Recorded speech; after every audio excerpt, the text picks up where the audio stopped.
So when we are thinking of ways to inspire ourselves, the journey starts very small.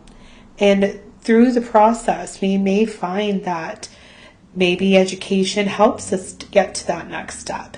Maybe it doesn't. I have worked with so many creatives in my career that have been able to build strong organizations through their creative abilities.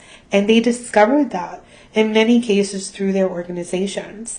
So when we are thinking about characteristics and traits that help you personally and professionally grow, I can definitely recollect experiences where sometimes you didn't have the environment that allowed you to cultivate that. So it does give you an opportunity to build a plan, to learn about the organizational culture, learn about the different hierarchies in your organization. If you are a woman of color, look into who those individuals are in leadership. And if there are issues of a lack of diversity or a lack of inclusion, look into employee resources. See what exists and what does not exist. And in many cases, maybe it could pivot a change for you. Maybe it can help you look into facing other issues that exist. I've experienced circumstances where there was corporate bullying, where there was an opportunity for me to not be reactive, but I was certainly reflective when these circumstances happened. Whereas in earlier stages of my career, being young, coming from the background that I did from an urban environment, I felt that I was more reactive in nature. And a lot of that was cultivated by the environment that I grew up in.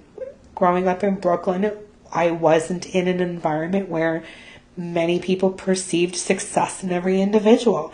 It wasn't an environment where you had educational leaders that wanted you to succeed. And unfortunately, that experience is common in inner city environments. So that's not a New York City experience. That is a global experience. So I think when we are looking at ways to build a network, I have found so much success in finding more individuals that encounter these experiences, that find adversity, that experience corporate bullying, and are finding platforms to speak on these issues.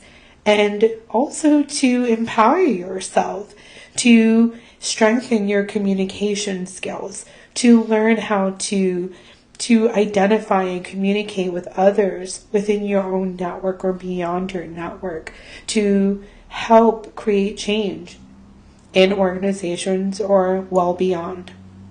So as we navigate these new circles and you encounter barriers, just know that your professional network will get bigger as you dedicate time, as you plan and allocate time and dedicated steps to building your professional identity, whether that's finding a mentor, whether that's asking a nonprofit organization if you can volunteer time, whether that's time as a volunteer in the front line, is that time as an administrative employee. So there are many dimensions that we can create that require dedication, pieces of time that we can take, and we may not see the rewards immediately, but through the process, we will find